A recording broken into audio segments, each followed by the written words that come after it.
Alright, how y'all doing? It's a bit out the blue,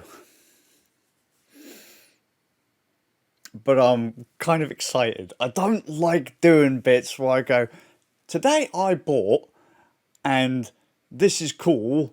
What do you think? I've got a camera lens. I swap camera systems and lenses like a madman, and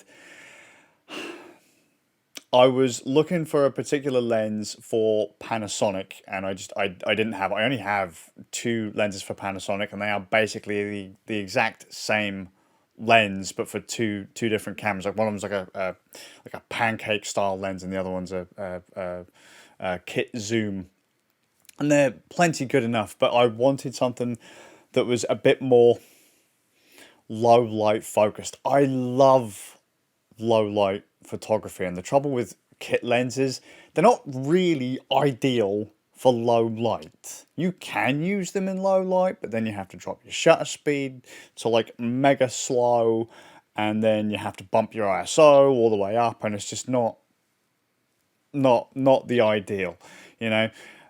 Then you have the issue with, right, one of my favorites. It's a Fujifilm X-T1. It's ancient, and I got it for a decent price, but lenses for Fuji are mega expensive, okay? And the first lens I got the body first, and then the first lens I got was this 27mm like pancake lens. It's like an f2.8, I believe. And I'm not going to go into like focal lengths and apertures all that much, but just know that when I say f number, the lower that number, so f2.8, it will work better in low light with less light than a number that says like 3.556, something like that, f8. So if you get a 1.8, that will work better in low light than the 2.8 and so on. However, just quickly as well, so you know, a load of people go, oh mate, I want the really blurry backgroundy stuff. Overplayed in a lot of cases, but it's that f number that will dictate that partially. Your focal length will do that too. So the reason I say focal length is because as your background kind of goes out of focus, you get the old bokeh effect. The longer the focal length, so the higher the number of the lens, focal length wise, so like, I don't know, 50mm, 85mm, 200mm, that brings your background closer through compression to your subject. So the bit that has fallen out of focus is now closer, more obvious to the eye. It looks more out of focus. So that's you know, like an f4, 200mm f4 will get a really nice creamy blurry background if that's what you're going for. You don't necessarily need a 2.8, but that's all because of compression. So if you get like a wide angle lens, like a 12mm or something like that, that will be harder to blow out the background because it's not, the compression isn't pulling it. I'm starting to go into camera tech talk, but like, okay, so I have my Fujifilm X-T1, and I've got an 85mm f1.8 Viltrox on here. Trouble is, it's an 85 it's an 85mm lens that literally, if you want to try and get a head and shoulders shot, you have to be stood on the other side of the room. But it works great in low light. I love low light. Everything I shoot, if I can help it, is low light. I don't mind using flashes, strobes, and all that too. Like if I'm doing, I love low-key portraiture.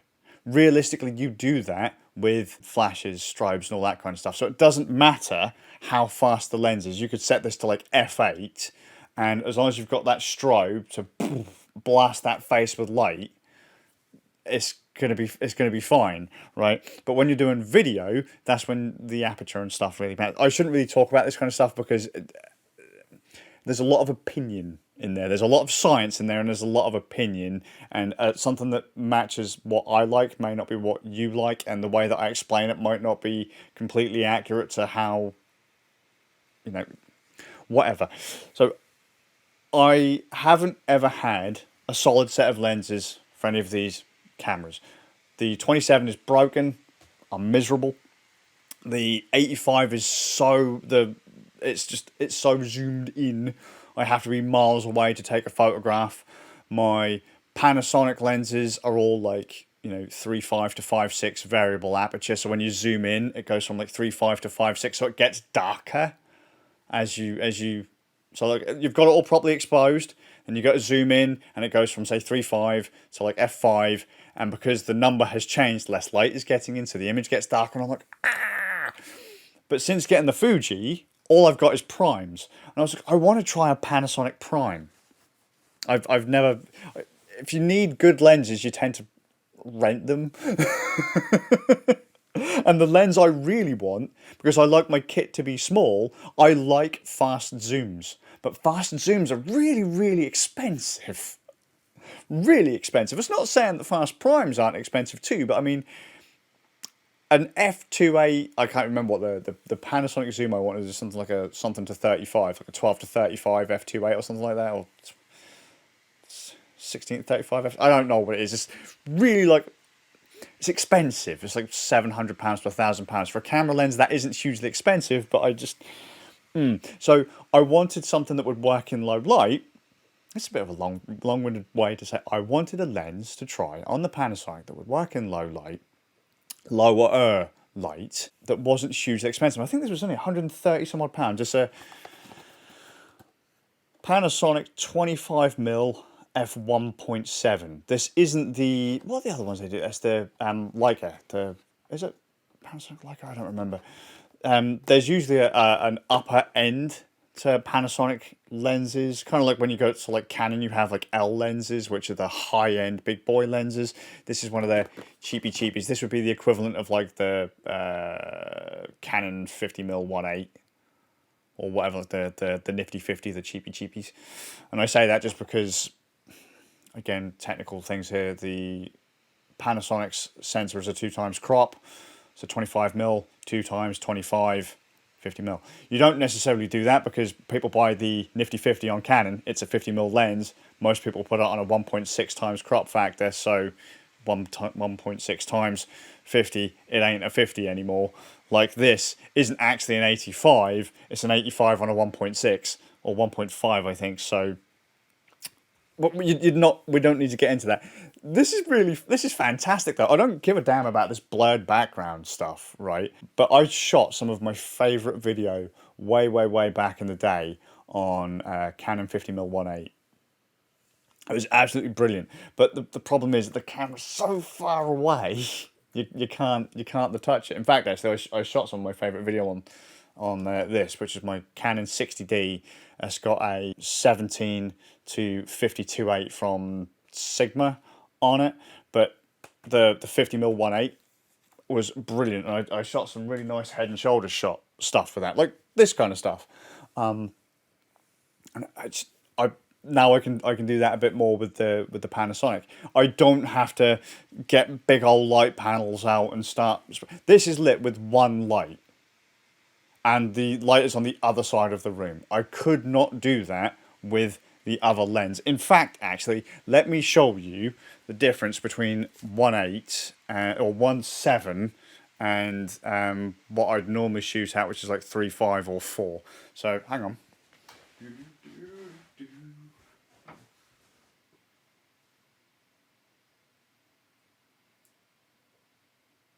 1.7, 1.8, 2, 2.2, 2.5, 2.8, 3.2, 3.5. Now if I come back in front of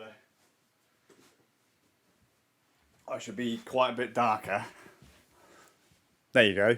And so you'd need more light for this scene to be usable, or bump up the ISO or drop the shutter speed, neither of which I'm willing to do. But and it's cheap. I swear it was like £150 or something like that for a 25. I prefer, because I also like shooting wide, I would prefer something like a 12 or a 15 on the Fuji, because that would be what 24 or 30.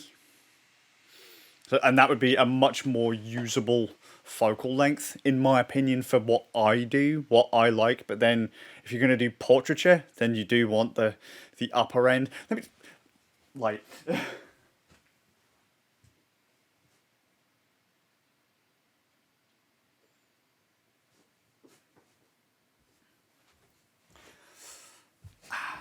Actually, this might help a few of my mates who have just got into doing video with cameras, because I think they've now got into interchangeable lens system cameras, and they're not going to necessarily know.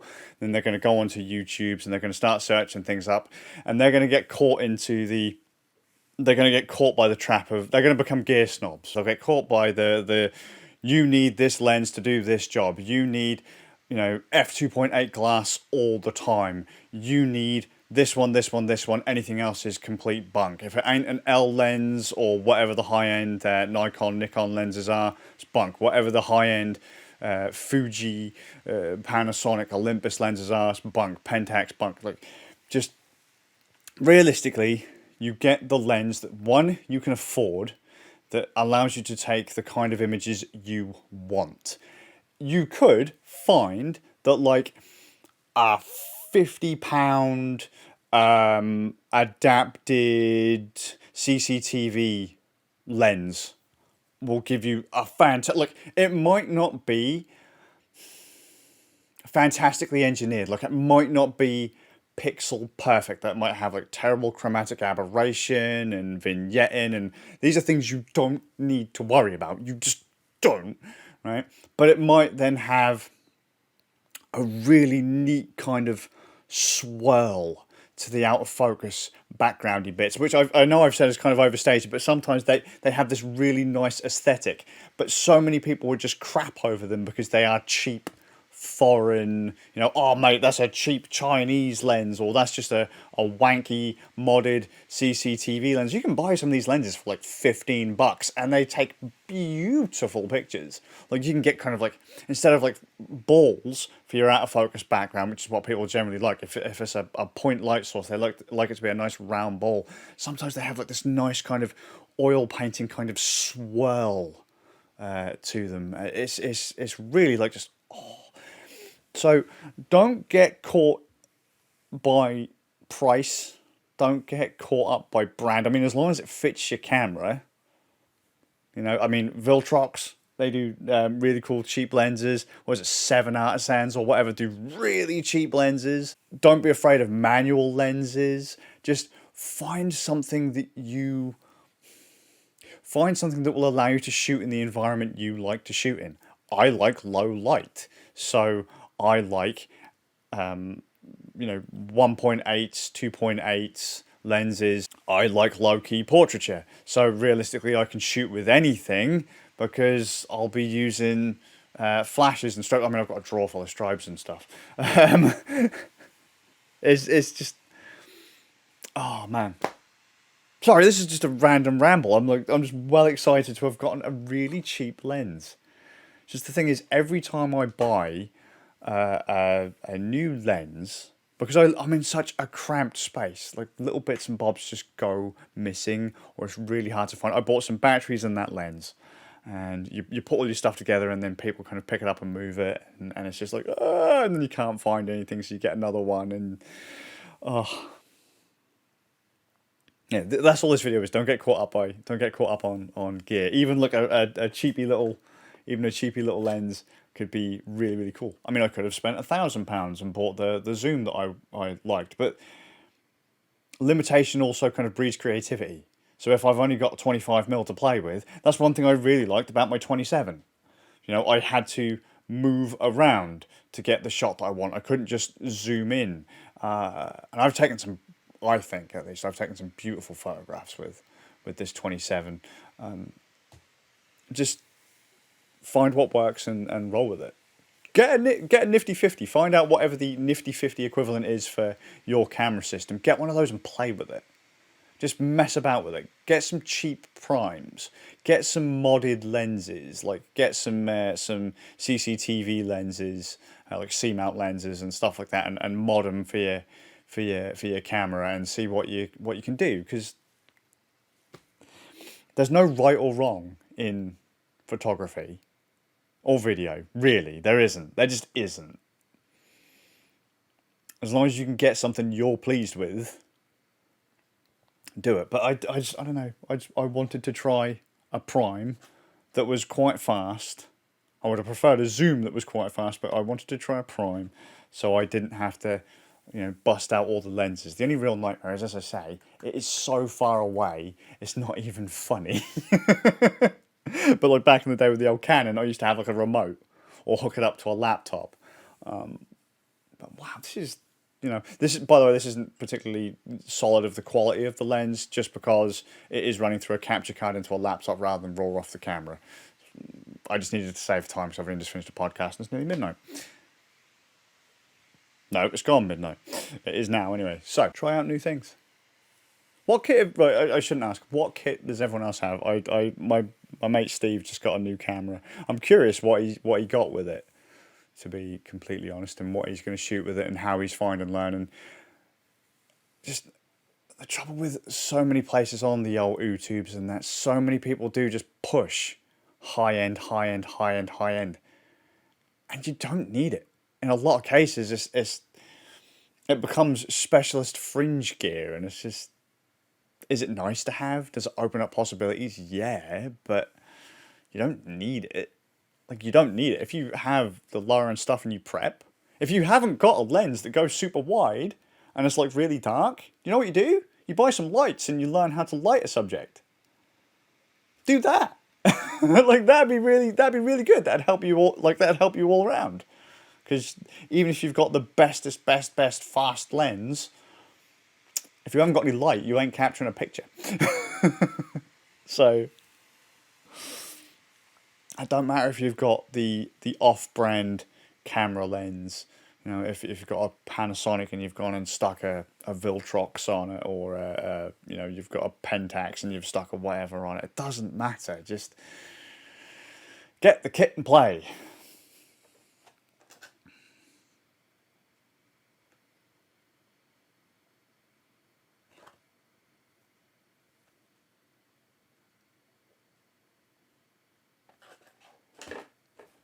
See you on the next one.